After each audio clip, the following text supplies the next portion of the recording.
ഞാൻ സ്നേഹത്തോടെ തയ്യാറാക്കിയത് ദൈവകൃപയാൽ നയിക്കപ്പെട്ടത് എൻ്റെ അടുക്കളയിൽ നിന്ന് നിങ്ങളുടെ ഹൃദയത്തിലേക്ക്. ഇന്ന് നമ്മളൊരു വ്യത്യസ്തമായിട്ടുള്ള ഒരു നാരങ്ങ അച്ചാർ ഉണ്ടാക്കുന്നത്. നാരങ്ങ വെള്ളയായിട്ട് എങ്ങനെയാണ് കാന്താരിമുളക് ചേർത്ത് അച്ചാറിടുന്നതെന്ന് നോക്കാം.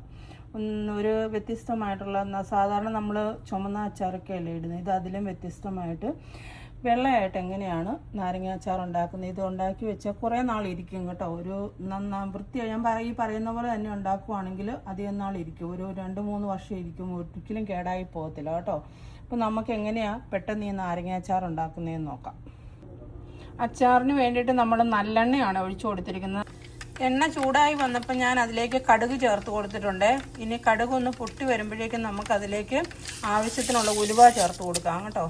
ഉലുവയും കടുകും ഒക്കെ നന്നായിട്ട് തന്നെ ചേർക്കണം നാരങ്ങ വെള്ള അച്ചാറിടാകുമ്പം കേട്ടോ. ഉലുവയും കടുകും നന്നായിട്ട് പൊട്ടി വന്നിട്ടുണ്ട്. ഇനി ഇതിലേക്ക് ഞാൻ ചേർത്ത് കൊടുക്കുന്നത് കാന്താരിമുളകാണ്.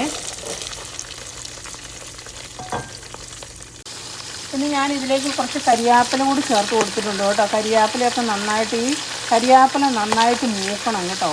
കറിവേപ്പില മൂത്ത് വരണം. അതുപോലെ തന്നെ ഈ പച്ചമുളക് ചേർത്തിരിക്കുന്നതും കൂടി നന്നായിട്ട് മൂത്ത് വന്നു കഴിയുമ്പം ഞാൻ ഇഞ്ചിയും വെളുത്തുള്ളിയും കൂടി പേസ്റ്റാക്കി വെച്ചിട്ടുണ്ട്. അത് ഇതിലേക്ക് ചേർത്ത് കൊടുക്കാം.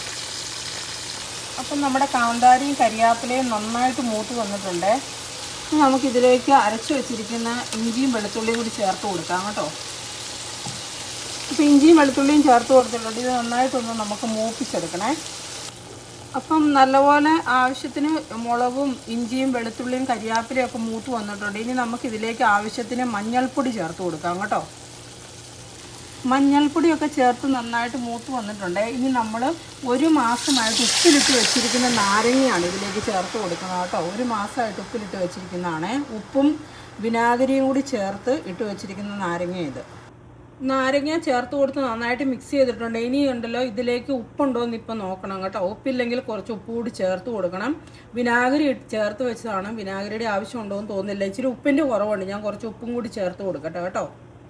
ഞാൻ ഉപ്പ് ചേർത്ത് കൊടുത്തിട്ടുണ്ട്. ഇനി ഇത് നന്നായിട്ട് തിളച്ചിട്ട് ഇതിനകത്തുള്ള വാട്ടർ കണ്ടൻറ്റ് മുഴുവനും പറ്റണം. നല്ലപോലെ വെള്ളം ഒട്ടും ചേർക്കാൻ പാടില്ല കേട്ടോ. നന്നായിട്ട് തിളച്ച് വരട്ടെ. അപ്പം നമ്മൾ ഉപ്പിലിട്ട് വെച്ചിരിക്കുന്നതുകൊണ്ട് നാരങ്ങ വേകാനുണ്ടെങ്കിൽ ആ നാരങ്ങയും വെന്തോളും ആ കൂട്ടത്തിൽ തന്നെ. അതുകൊണ്ട് ആ വാട്ടർ മുഴുവൻ മാറി നന്നായിട്ട് പറ്റി വരണം. അപ്പം നമ്മുടെ അച്ചാറിനകത്ത് വെള്ളമൊക്കെ നന്നായിട്ട് പറ്റി വന്നിട്ടുണ്ട് കേട്ടോ. ഈ സമയത്ത് നിങ്ങൾക്ക് വേണമെങ്കിൽ ഇതിലേക്ക് ആവശ്യത്തിന് ഇച്ചിരി പഞ്ചസാര ചേർത്ത് കൊടുക്കാം. പിന്നെ ഉണ്ടല്ലോ നല്ലപോലെ ഉപ്പ് ചേർക്കണം. അച്ചാറെന്ന് പറഞ്ഞാൽ ഉപ്പിലിട്ടതെന്നാണ് അർത്ഥം അതിൻ്റെ കേട്ടോ. അപ്പോൾ ഉപ്പ് നന്നായിട്ട് ചേർക്കണം. എപ്പോഴും ഉപ്പ് കുറച്ച് മുന്നോട്ട് നിൽക്കണം. എന്നാൽ മാത്രമേ ഉള്ളൂ അത് കുറച്ച് ദിവസം കഴിയുമ്പോൾ അതിന് പാകമായിട്ട് ഉപ്പും വിനാഗിരിയൊക്കെ പിടിച്ച് വരുള്ളൂ. പിന്നെ ഇപ്പം നമുക്ക് ഇതിലേക്ക് ചേർത്ത് കൊടുക്കണം. അവസാനം ഇത് ചേർക്കാവുള്ളൂ. ഇത് കണ്ടോ, കായത്തിൻ്റെ പൊടിയാണ് ഞാൻ ചേർക്കുന്നത് കേട്ടോ. കായപ്പൊടി ഇതിലേക്ക് ചേർത്ത് കൊടുക്കുക. അവസാനം ചേർക്കാവുള്ളൂ കേട്ടോ എപ്പോഴും കായപ്പൊടി. അപ്പം നമ്മുടെ അച്ചാർ ഇവിടെ റെഡി ആയിട്ടുണ്ട് കേട്ടോ. ഇത് കുറച്ച് ദിവസം ഇരിക്കണം, എന്നിട്ടേ ഉള്ളൂ എടുക്കാവുള്ളേ. അപ്പോൾ എപ്പോഴും നമ്മൾ ഈ ചുമന്ന മാങ്ങാച്ചാറും മുളക് പൊടിയൊക്കെ ചേർത്ത് ഉണ്ടാക്കുമ്പോൾ ഒരു ഡിഫറൻ്റ് ആയിട്ടുള്ള ഒരു ടേസ്റ്റിലേക്ക് വേണമെന്നുണ്ടെങ്കിൽ ഇതുപോലെ നാരങ്ങ വെള്ളയച്ചാറൊക്കെ ഇട്ട് വെച്ച് പിള്ളേർക്കൊക്കെ സ്കൂളിൽ പോകുമ്പോഴേക്കും ഒരല്ലി അച്ചാറൊക്കെ കൊടുത്ത് വിട്ടെന്നാൽ അവർക്ക് ചോറൊക്കെ കഴിക്കുമ്പം വേറിട്ട ഒരു ടേസ്റ്റ് ആയിരിക്കും കേട്ടോ. അപ്പോൾ എല്ലാവരും ഒന്ന് ട്രൈ ചെയ്ത് നോക്കണേ. Thank you.